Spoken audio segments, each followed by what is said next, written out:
L'école m'a appelé à 15h47 un mardi après-midi et m'a dit que ma fille m'attendait depuis 3 heures. Je n'avais pas de fille. J'avais 32 ans. Je vivais seul dans un appartement d'une chambre dans le nord-est de Portland. Depuis 6 ans. Je n'avais pas eu de relation sérieuse depuis 3 ans. Je conduisais une Subaru Outback. J'avais 3 plantes en pot et une cafetière pour laquelle j'étais très exigeant. Je travaillais comme développeur logiciel senior pour une entreprise de fintech dans le Pearl District, la plupart du temps en télétravail. Et les mardis après-midi, je travaillais depuis ma table de cuisine avec un casque à réduction de bruit sur les oreilles. J'ai pris l'appel parce que le numéro commençait par l'indicatif 541, et 541 correspondait à Bend, dans l'Oregon, et la seule personne que je connaissais à Bend était la grand-mère de mon colocataire d'université, Owen, qui avait 84 ans et m'appelait 2 fois par an pour me demander si j'avais enfin trouvé une femme. La voix à l'autre bout du fil était celle d'une femme que je ne connaissais pas. Bonjour, ici Riley Hennessy, directrice de l'école primaire Cascade Heights à Bend. Est-ce bien Queen Sinclair à l'appareil? Oui. Monsieur Sinclair, votre fille, Iris, n'a pas été récupérée à l'école aujourd'hui. Elle attend au bureau depuis 3 heures. Nous ne parvenons pas à joindre les autres contacts d'urgence. Nous avons besoin que vous veniez immédiatement, sinon nous devrons contacter les services de protection de l'enfance pour négligence. J'ai retiré mon casque. Je suis désolé. Vous avez fait un mauvais numéro. Je n'ai pas de fille. J'ai 32 ans. Je suis célibataire. J'habite à Portland. Je n'ai pas mis les pieds à Bend depuis 5 ans. Monsieur Sinclair, votre nom figure sur la fiche de contact d'urgence de cet enfant. Votre numéro de téléphone correspond.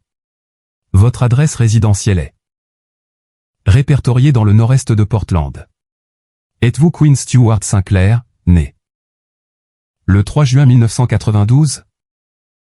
Je suis resté pétrifié. Oui. Alors vous devez venir à Bend immédiatement. Le trajet est d'environ 3 heures. Vous devez partir maintenant, sinon nous appellerons la police. Il y a une erreur. Je n'ai pas de fille. Je n'ai jamais eu de fille. Monsieur Sinclair, votre nom a été ajouté à la fiche de contact d'urgence de cet enfant par sa mère en septembre de l'année dernière. Votre nom était appuyé par des documents notariés que notre district a acceptés à ce moment-là. Nous avons tenté de vérifier cet ajout directement avec vous lorsqu'il a été fait. Mais nos appels ont abouti sur votre messagerie vocale et n'ont jamais été retournés. Madame Bellamy est notre contact principal depuis 6 ans. Elle est là. Seule autre personne inscrite sur la fiche en dehors de vous-même. Nous n'avons pas pu la joindre depuis 13h30 cet après-midi. Ses parents, les contacts secondaires, ne répondent pas non plus à leur téléphone. Nous avons une enfant de 6 ans assise dans notre bureau depuis 3 heures, qui attend que quelqu'un vienne la chercher. La ligne est devenue silencieuse. J'ai essayé de me souvenir de septembre de l'année dernière. Il y avait eu des semaines entières où je laissais les appels inconnus aller sur la messagerie. J'effaçais les messages des numéros que je ne reconnaissais pas sans les écouter. C'était une habitude que je regrettais amèrement maintenant. J'ai demandé, avez-vous dit Madame Bellamy? Oui, Mav Bellamy. J'ai fermé les yeux. À l'été 2018, j'avais eu une relation de 6 semaines avec une graphiste nommée Mav Bellamy. Elle vivait à Bend. J'étais en visite depuis Portland pour le mariage d'un ami. Nous nous étions rencontrés au dîner de répétition. Nous étions sortis ensemble pendant 6 semaines.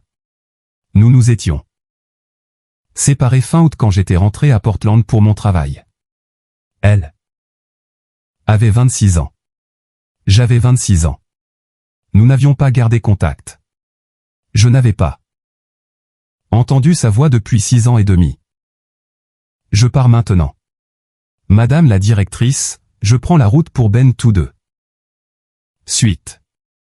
Je serai là dans 3 heures. S'il vous plaît, n'appelez pas la police. S'il vous plaît, dites-lui. Dites à la petite fille que quelqu'un arrive. J'ai raccroché. Je suis resté assis à ma table de cuisine pendant 30 secondes. Je me suis levé. J'ai mis une veste. J'ai pris mes clés. J'ai conduit jusqu'à Bend. Le trajet de Portland à Bend prend 3 heures à travers le haut désert si l'on ne s'arrête pas. Je ne me suis pas arrêté. J'ai respecté les limitations de vitesse. Parce que je ne voulais pas être arrêté par la police. Je tenais le volant à 2 mains. J'essayais de ne pas réfléchir. J'y réfléchissais quand même. Mav Bellamy, des cheveux auburn, un rire qui surgissait de nulle part. Elle était graphiste pour une agence de marketing à Bend, travaillant sur des campagnes touristiques pour le Haut-Désert. Nous nous étions rencontrés lors d'un dîner de répétition dans un domaine viticole. Nous avions passé 6 semaines ensemble à faire de la randonnée, du kayak, à boire du café dans son endroit préféré sur Galveston Avenue. J'avais logé chez elle la plupart des nuits de ces 3 dernières semaines. Nous avions été prudents. Nous avions utilisé des protections. Nous n'avions pas été assez prudents. J'étais rentré à Portland. Je lui avais envoyé 2 SMS en septembre 2018. Elle avait répondu chaleureusement mais brièvement. En octobre, nos messages s'étaient arrêtés. J'avais supposé qu'elle était passée à autre chose. Je n'avais pas insisté parce que j'avais 26 ans, que j'étais sur la défensive. Émotionnellement, que je commençais un nouveau travail et que j'étais convaincu que les relations à distance ne fonctionnaient jamais. Je n'avais plus entendu parler d'elle depuis pendant 6 ans et demi. Mon téléphone a sonné à nouveau à 17h14. J'étais aux abords de Madras, à mi-chemin du trajet. C'était encore Riley Hennessy. Monsieur Sinclair, je dois vous dire autre chose avant que vous n'arriviez. Nous venons de réussir à joindre l'un des contacts d'urgence secondaire, le grand-père d'Iris, Austin Bellamy. Il est à l'hôpital. Il vient d'avoir un incident cardiaque lors de son rendez-vous en cardiologie qui a duré plus longtemps que prévu. Sa femme est restée avec lui. D'accord. Monsieur Sinclair, Mav Bellamy est décédé il y a 2 jours. L'école n'avait pas encore envoyé les mises à jour à l'échelle du district dans tous nos systèmes de contact d'urgence. Les grands-parents avaient prévu de venir chercher Iris aujourd'hui, mais le rendez-vous de cardiologie a tourné à l'urgence, et ils ont oublié.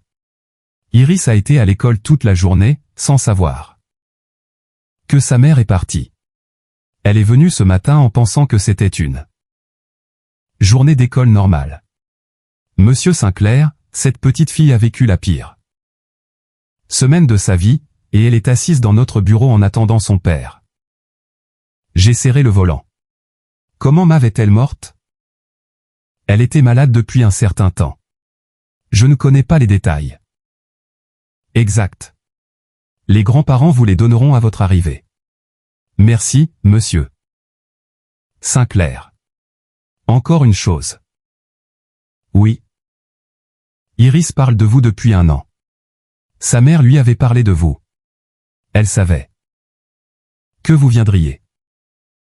J'ai conduit le reste du trajet jusqu'à Ben sans parler, sans respirer correctement, les 2 mains sur le volant alors que le soleil de fin d'hiver se couchait à travers mon pare-brise. Je suis arrivé à l'école primaire Cascade Heights à 19h18. Le bâtiment était techniquement fermé. Le parking était vide, à l'exception de 2 voitures. L'entrée principale était verrouillée. Une femme en manteau de laine attendait devant la porte. Monsieur Sinclair? Oui. Je suis Riley Hennessy. Merci d'être venu. Iris est dans mon bureau avec notre conseillère scolaire. Elle a déverrouillé la porte. Je l'ai suivie à travers des couloirs sombres. Le bureau de la directrice était petit et chaleureux. Il y avait un canapé sous la fenêtre. Il y avait un bureau avec une lampe de banquier. Il y avait une étagère avec des livres d'images et de petits animaux en peluche. Une femme à peu près du même âge que Riley était assise sur une chaise à côté du canapé. Voici Lénia Branley, notre conseillère scolaire. Bonjour, monsieur Sinclair. J'ai fait un signe de tête. Je ne pouvais pas parler. Sur le canapé, près de la fenêtre, était assise une petite fille avec un pull bleu et des leggings gris. Elle tenait un éléphant en peluche. Ses cheveux étaient sombres. Ses yeux étaient marrons. Elle semblait peser à peine 20 kilos. Elle a levé les yeux vers moi. Elle n'a pas pleuré. Elle n'a pas couru. Elle a regardé mon visage pendant un long moment. Elle a regardé mes cheveux. Elle a regardé mes mains. Elle s'est levée. Elle a marché lentement sur le sol du bureau et s'est arrêtée à 60 centimètres de moi. Est-ce que tu es mon papa? Je me suis mis sur un genou. J'ai essayé de parler. Je n'ai pas pu. J'ai réessayé. Oui, ma puce. Je suis ton papa. Elle a étudié mon visage pendant un autre instant. Puis elle a lâché l'éléphant sur le tapis et a passé ses bras fins autour de mon cou. Elle s'agrippait comme si elle attendait de le faire depuis 6 ans. Peut-être que c'était le cas. C'est bon, papa. Tu es là maintenant. J'ai serré ma fille. Je l'ai tenue pendant très longtemps. La conseillère scolaire, Lénia, pleurait doucement sur sa chaise. La directrice, Riley, se tenait près de la porte sans pleurer, sans sourire, observant simplement, de la façon dont on observe quelque chose dont on se souviendra toute sa vie.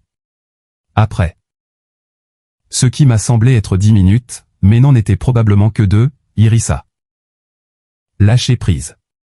Elle a ramassé l'éléphant. Elle m'a regardé avec cette sorte de sérieux pragmatique qu'ont les enfants de 6 ans. Maman a dit que tu viendrais de Portland. Elle avait raison. Est-ce que tu es venu avec ta voiture? Oui. C'est quoi comme voiture? Une Subaru bleue. Elle a hoché la tête pensivement. Maman en avait une verte, mais elle est tombée en panne l'année dernière. Qu'est-ce qu'elle avait? Maintenant? Une Toyota rouge avec des bosses sur le devant parce qu'elle a percuté un cerf. Une fois. Ça a l'air d'être une voiture utile. Elle l'est. Elle a regardé vers la directrice. Est-ce que je peux partir avec lui maintenant, Madame Hennessy? Riley m'a regardé. Monsieur Sinclair, les grands-parents sont toujours à l'hôpital. Ils aimeraient que vous emmeniez Iris à leur ferme. Ils vous y rejoindront. D'accord. L'adresse est dans nos dossiers. Je vais vous imprimer l'itinéraire. J'ai ramassé le petit sac à dos violet d'Iris dans un coin du bureau. J'ai pris son éléphant. J'ai tenu sa main. Elle a tenu la mienne en retour. Elle ne s'est pas retournée vers l'école alors que nous sortions. Sur le parking, elle a regardé ma Subaru. Elle est plus bleue que je ne le pensais. Ça te va? Oui. Je l'ai aidée à s'installer sur le siège arrière. Elle s'est assise derrière le siège passager, pas derrière le conducteur. J'ai réalisé plus tard que c'était parce que c'était là que sa mère l'installait toujours dans la Toyota rouge.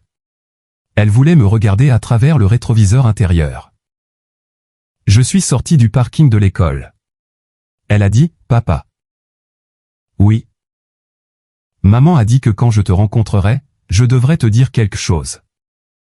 D'accord. Elle a dit que je devais te dire qu'elle était désolée. J'ai serré le volant. Ma puce, elle n'a pas à être désolée. Elle a fait un travail merveilleux avec toi. C'est ce qu'elle avait dit que tu dirais. J'ai conduit un moment en silence. Après 10 minutes, elle a dit, papa. Oui. Comment est-ce que je t'appelle? Comment as-tu envie de m'appeler? Elle y a réfléchi sérieusement. Papa. Je pense que papa, c'est bien. Alors appelle-moi papa. D'accord, papa. La ferme des Bellamy se trouvait à 20 minutes de Bend, sur une route de comté, qui serpentait entre les herbes sèches et les pins. C'était une ferme à 2 étages avec un porche enveloppant, une grange rouge derrière, un poulailler. 3 pics UPS dans l'allée. Un homme d'un peu plus de 70 ans se tenait sur le porche à mon arrivée. Il était grand, buriné, avec de larges épaules. Il portait une chemise en flanelle grise et un jean de travail. Ses cheveux étaient blancs. Son visage était marqué par les rides. Il avait pleuré. Une femme se tenait à ses côtés. Elle était plus petite, les cheveux gris, vêtue d'un gilet bleu marine. Ses mains étaient croisées devant elle. Je me suis garé. J'ai détaché Iris du siège arrière. Il est porté sur ma hanche. En montant les marches du porche. Elle était légère mais solide. Elle tenait mon col d'une petite main. Le grand-père m'a regardé. Ses yeux étaient rouges. Il regardait sa petite fille sur ma hanche. Il a dit une seule chose, vous avez les mêmes mains. Sa femme, la grand-mère d'Iris, a dit doucement, Augustine, laisse-les entrer. L'enfant a besoin de manger. Nous sommes entrés. La cuisine était chaude. Il y avait un ragoût de bœuf sur la cuisinière. Il y avait du pain sur le comptoir. Il y avait une cafetière prête. La grand-mère avait cuisiné pour s'occuper les mains, je comprendrai plus tard que c'était parce qu'elle ne savait pas quoi faire d'autre. Iris a couru vers sa grand-mère et l'a serrée par la taille. Grand-mère. Bonjour, ma petite chérie. Tu as faim? Un peu. Assieds-toi à table. Iris s'est assise. Sa grand-mère lui a versé un verre de lait. Le grand-père et moi nous tenions dans l'encadrement de la porte de la cuisine. Il m'a regardé. Je l'ai regardé. Il a dit doucement, dehors, juste une minute. Je l'ai suivi sur le porche. Il a refermé la porte derrière lui. Il a regardé la cour sombre, les pins et la grange délavée. Quand il a parlé, sa voix était rauque. Vous. Après 7 ans. Monsieur Bellamy. Austin. Austin. Monsieur, je ne savais pas. Vous ne saviez pas quoi? Je ne savais pas pour elle. Il s'est tourné et m'a regardé. Son visage était parfaitement immobile. Qu'est-ce que vous voulez dire par « je ne savais pas » ? Monsieur, j'ai eu une relation avec votre fille à l'été 2018. 6 semaines. Je suis rentré à Portland fin août. Nous avons échangé quelques SMS en septembre. En octobre, nous avions arrêté. Je ne savais pas qu'elle était enceinte. Je ne savais pas qu'elle avait eu un enfant. Je ne savais pas qu'elle élevait ma fille. Depuis 6 ans. J'ai appris tout cela à 15h47 cet après-midi, quand l'école m'a appelé. Il m'a fixé du regard. Ma fille ne m'a jamais dit qu'elle ne vous l'avait pas dit. Non, monsieur. Elle m'a laissé croire pendant 7 ans que vous saviez, qu'elle vous l'aviez abandonné, que vous saviez que vous aviez un enfant et que vous ne reviendriez pas pour elle. Monsieur, Je suis tellement désolé. Il s'est détourné. Il a regardé la grange pendant un long moment. Lorsqu'il s'est retourné, son visage avait changé. Pas chaleureux, mais différent. J'ai porté 7 ans de colère contre le mauvais homme. Austin, vous n'avez pas à vous excuser auprès de moi. Le choix de ma fille était son choix. Je ne suis pas en colère contre vous. Je suis en colère contre elle, et je ne peux pas être en colère contre elle parce qu'elle est morte. Je sais, monsieur. Il est resté là pendant un long moment. Il a dit, elle a laissé une lettre. Pour vous. Une lettre à l'intérieur de son appartement, sur la table de la cuisine, avec votre nom dessus. Elle l'avait préparée depuis 2 mois. Elle a laissé des instructions pour qu'elle ne vous soit remise qu'après sa mort et seulement quand vous viendriez pour Iris. Elle m'en a parlé la semaine dernière. Souviens de chacune, les petites surtout. Ce moment où tu étais sur le point de... Vous l'avez lu? Non, j'en ai eu envie. Mais je ne l'ai pas fait. Pourquoi pas? Parce qu'elle l'a écrite pour vous, pas pour moi. Il m'a regardé. Iris dormira ici ce soir. Elle est ici toutes les nuits depuis que Mav est devenue trop malade. Demain matin, vous reviendrez ici à 9 h, et vous m'accompagnerez à l'appartement de Mav pour récupérer la lettre et la lire. Ensuite, nous nous assoirons et nous verrons ce qui va se passer par la suite. Oui, monsieur. Et monsieur Sinclair. Queen. Queen. Ce soir, à cette table, vous et moi allons être civils pour le bien de cet enfant qui est à l'intérieur. Elle a vécu la pire semaine de sa vie. Nous allons la nourrir et la mettre au lit. Et elle va dormir ce soir en sachant que son père est venu pour elle. Quoi qu'il se passe entre nous demain, cela se passera demain. Ce soir, nous dînons. Oui, monsieur. Nous sommes retournés à l'intérieur. Iris a mangé du ragoût de bœuf et 3 tranches de pain. Elle m'a parlé de sa maîtresse, Madame Tomlinson, et de son meilleur ami à l'école, un garçon nommé Ben, à qui il manquait une dent devant. Elle m'a parlé de son éléphant, qui s'appelait Monsieur Pickles et qui était avec elle depuis ses 3 ans.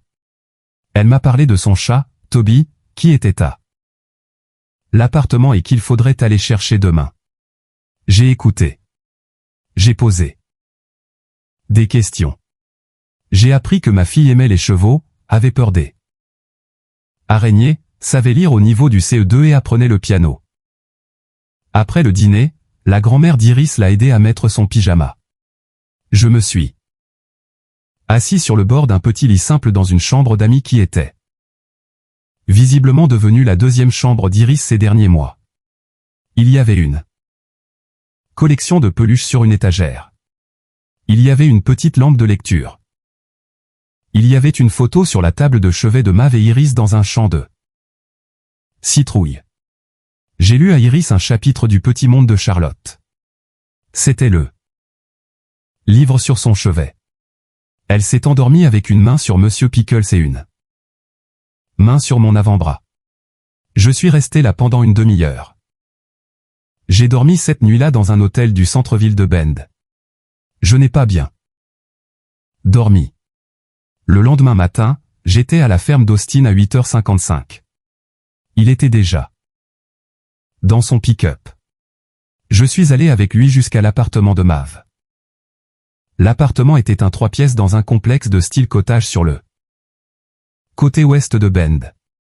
Augustine a déverrouillé la porte avec une clé. L'appartement sentait la jeune femme et sa fille, la lavande, le café, une légère trace de fourniture d'art. Les dessins d'Iris étaient sur le réfrigérateur. Une petite collection de peluches était sur une étagère. Des photos étaient sur une table d'appoint, Mav et Iris à la plage, Mav et Iris dans un champ de citrouilles, Mav et Iris devant un sapin de Noël l'année dernière, alors que Mav était déjà malade mais souriante. Une enveloppe scellée était posée sur la table de la cuisine. Mon nom était écrit dessus. L'écriture était celle de Mav. J'avais reçu exactement un seul morceau de papier de la part de Mav dans ma vie, une carte postale qu'elle m'avait envoyée lors d'un voyage professionnel en octobre 2018, 6 semaines après notre séparation. L'écriture était la même. Austin m'a regardé voir l'enveloppe. Ma fille a écrit cela pour vous. Elle l'avait prête depuis 2 mois. J'ai eu envie de l'ouvrir. Je ne l'ai pas fait. C'est à vous, monsieur. Est-ce que je peux la prendre? Oui. Il a regardé autour de l'appartement. Je vais sortir un instant. Je vais m'asseoir sur le perron. Prenez tout le temps qu'il vous faudra. Il est sorti. Je me suis assis à la table de la cuisine de Mav. J'ai ouvert l'enveloppe. J'ai lu la lettre. C'était 6 pages de papier à lettres épais, datées de 3 semaines avant son décès. Queen, si tu lis ceci, c'est que je suis morte. Tu es venu pour Iris, et tu as 1000 questions. Je vais répondre au plus grand nombre possible. Je suis désolé de ne pas pouvoir y répondre en personne. J'avais prévu de t'appeler la semaine prochaine. J'ai prévu de t'appeler depuis presque 3 mois.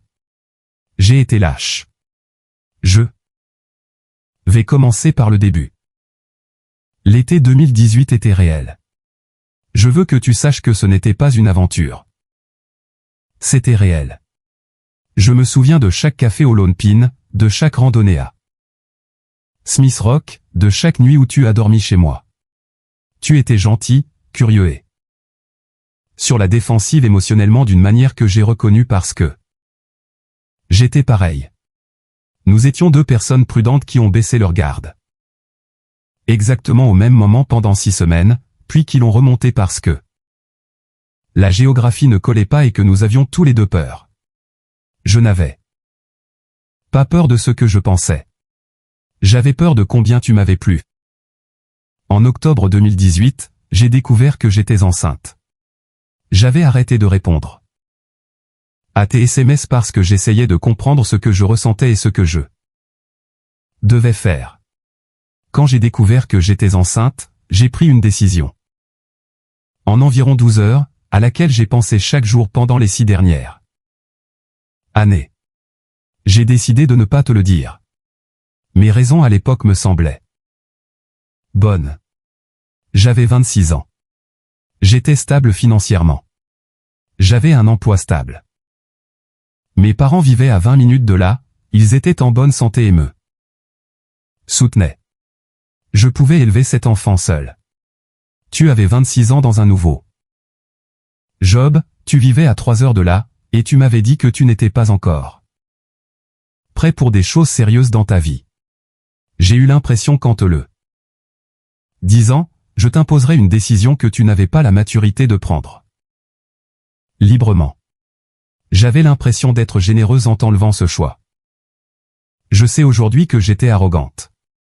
Je sais maintenant que ce que j'appelais de la générosité n'était en fait que la peur du rejet, la peur de te le dire, que tu répondes je ne peux pas faire ça, et de devoir passer le reste de ma vie en sachant que je n'avais pas été choisi. Alors je ne t'ai pas donné la chance. J'ai pensé à cette décision chaque jour depuis la naissance d'Iris. Je n'ai pas regretté Iris. J'ai regretté la façon dont je l'ai fait. Iris est née le 19 février 2019. Elle était minuscule. Elle était parfaite. Elle a été la joie de ma vie pendant 6 ans. J'ai été une bonne mère pour elle. Je n'ai pas été parfaite, mais j'ai été bonne. En avril 2023, on m'a diagnostiqué un cancer du pancréas de stade 4. Mes médecins m'ont donné 18 à 24 mois. J'avais 31 ans. Iris en avait 4. Je ne te l'ai pas dit alors. J'aurais dû. Je me disais que je t'appellerais bientôt. Pendant 2 ans, je me suis dit bientôt. C'est le grand regret de ma vie de ne pas t'avoir appelé quand j'avais encore l'énergie de le faire correctement. Il y a 18 mois, j'ai commencé à préparer la suite. J'ai engagé Emerson Donaldson, un avocat spécialisé en droit de la famille ici à Bend. Emerson a fait le travail juridique et aussi le travail pratique. Il a engagé un enquêteur qui a confirmé ton adresse actuelle, a confirmé que tu vivais toujours à Portland, a confirmé que ton numéro de téléphone était le même depuis 2018. Tu ne l'avais pas changé. Cela a tout rendu possible. Nous avons préparé une reconnaissance de paternité, une demande de garde, et une lettre notariée expliquant que tu es le père biologique d'Iris. J'ai changé les contacts d'urgence de l'école d'Iris il y a 6 mois pour te mettre en premier. J'ai fait tout cela pour qu'à ma mort, le mécanisme juridique s'active sans que j'ai besoin d'être là. L'école a essayé de t'appeler quand je t'ai ajouté. Tu n'as pas répondu. J'avais demandé à Emerson de laisser des messages vocaux précis, mais tu n'as jamais rappelé. J'ai supposé que tu filtrais les numéros inconnus. Je me suis dit que ce n'était pas grave, le moment venu, l'école t'appellerait à nouveau, et cette fois tu répondrais. Je réalise maintenant à quel point c'était arrogant. Si tu n'avais pas répondu à l'appel d'hier, j'aurais échoué envers Iris 2 fois. Je m'étais promis de t'appeler ensuite. Je ne l'ai jamais fait. Puis, la semaine dernière, j'ai eu une complication pendant ma chimiothérapie que mes médecins n'avaient pas prévue. Je t'écris depuis un lit d'hôpital. Je ne rentrerai pas chez moi. Il me reste entre 4 jours et 3 semaines. Ils ne peuvent pas me dire combien exactement. Je n'ai plus de semaine prochaine. Queen, je te demande une seule chose, sois son père. Pas parce que tu me le dois. Pas parce que tu le lui dois. Parce qu'elle est à toi. Parce qu'elle est une personne remarquable. Parce qu'elle sait pour toi depuis la dernière année de sa vie. Je lui ai dit que tu étais un homme bon qui vivait à Portland et que tu l'aimerais quand tu la rencontrerais. Je lui ai dit ça parce que je voulais qu'elle soit prête pour toi.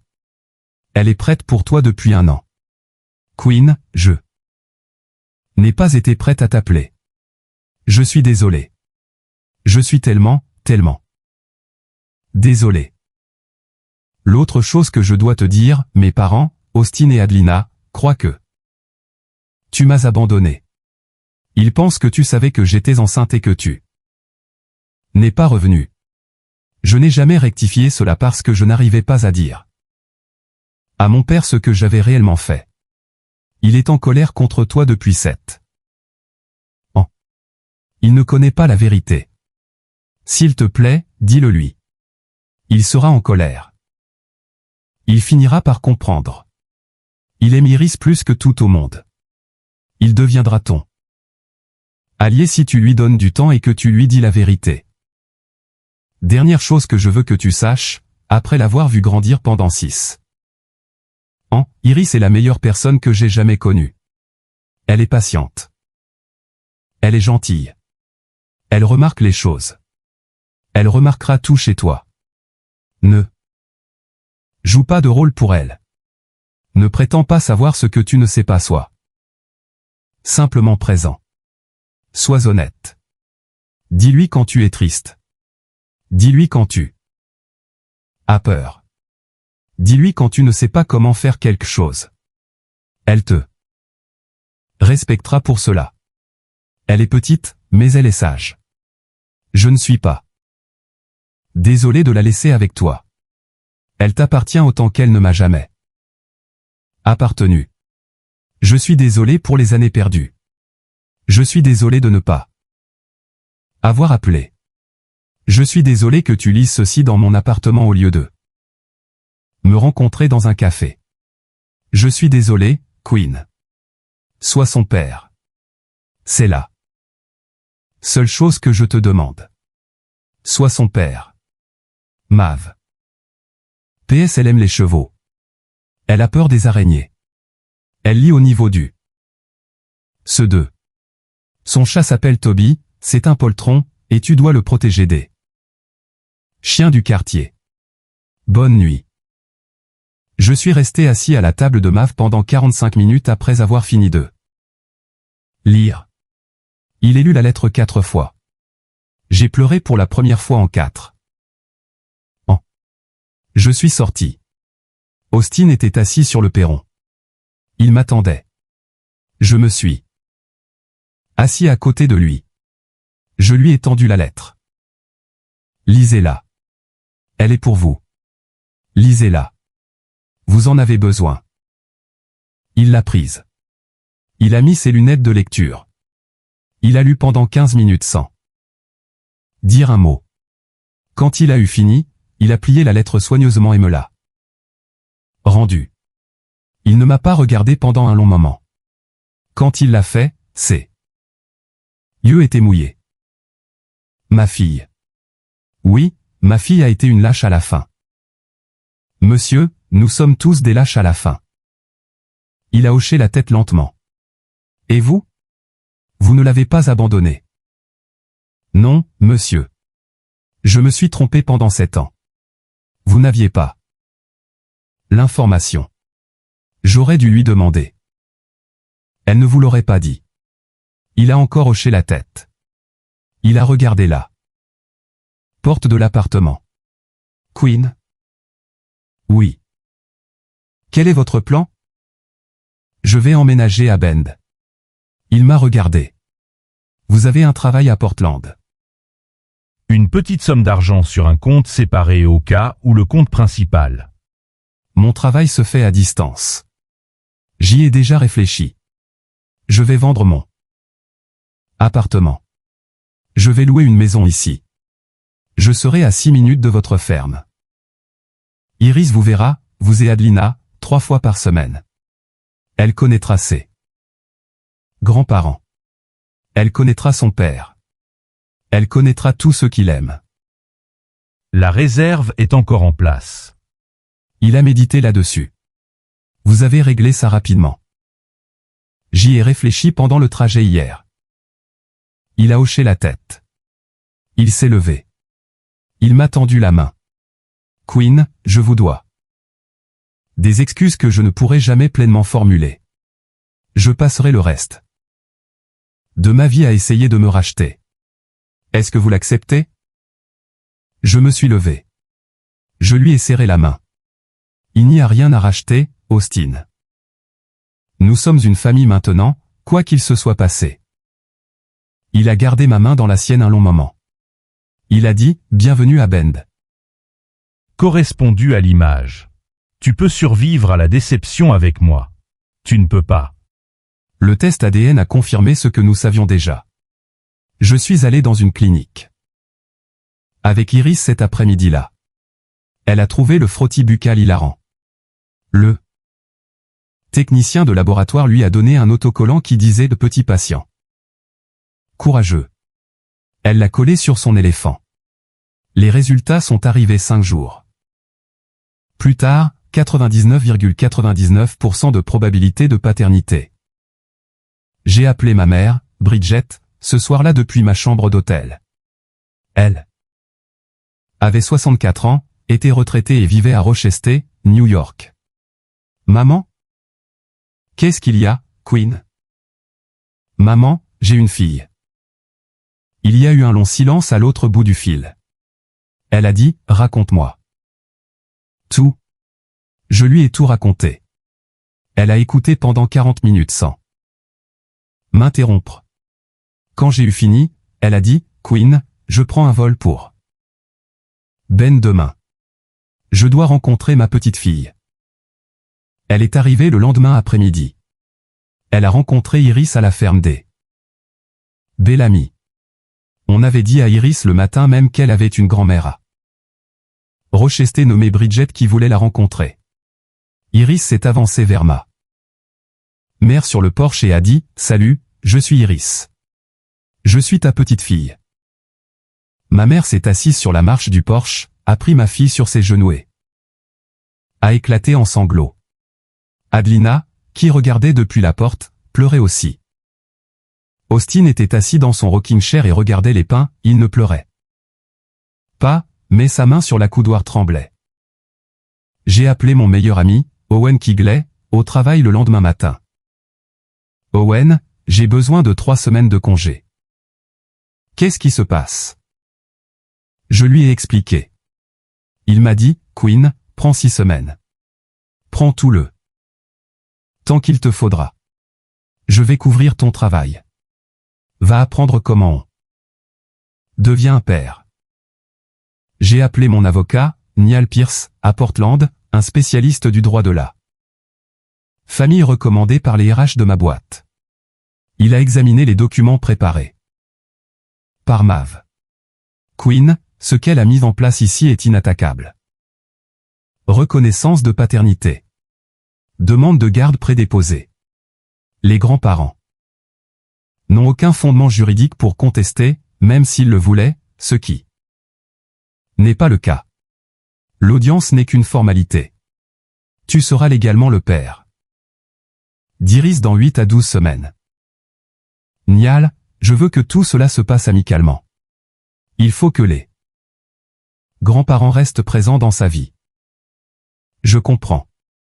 Je rédigerai la demande dans ce sens. Nous resterons dans la coopération. L'audience pour la garde a eu lieu le 14 mai 2025, au tribunal de circuit du comté de Deschutes. Austin a témoigné en faveur de la demande. Il a dit : Votre honneur, ma fille a tout préparé à l'avance parce qu'elle savait que son temps était compté. L'homme que vous voyez ici est le père que ma petite fille attendait. Ma femme et moi soutenons pleinement cette demande. Nous demandons seulement à continuer de faire partie de sa vie.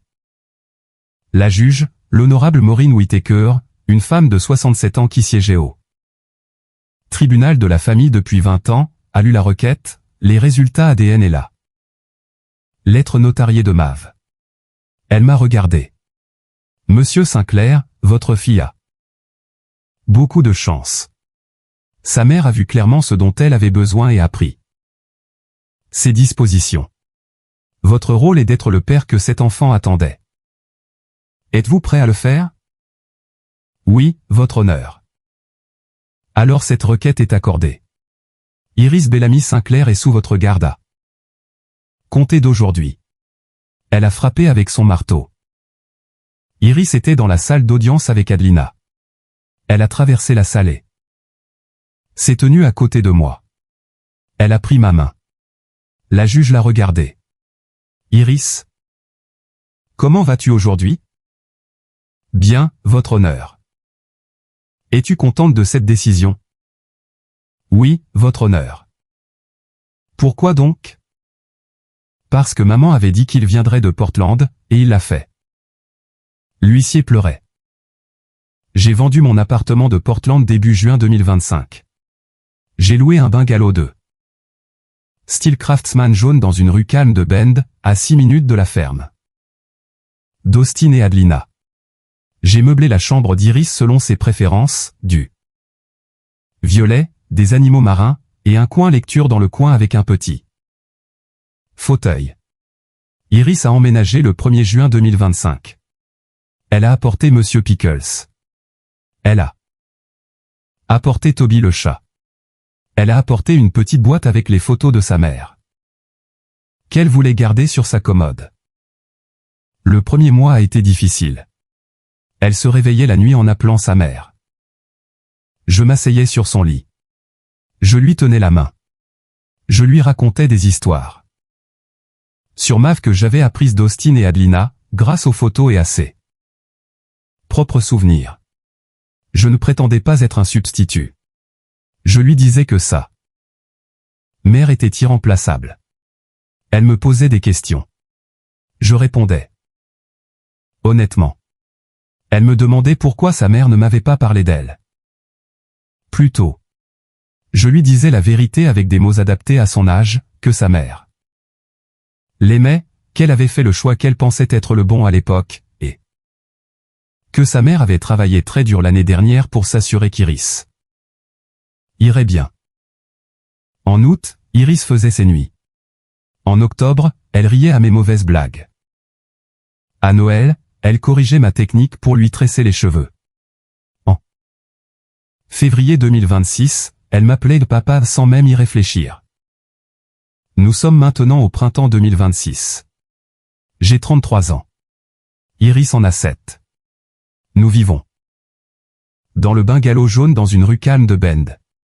Austin et Adelina viennent dîner tous les dimanches.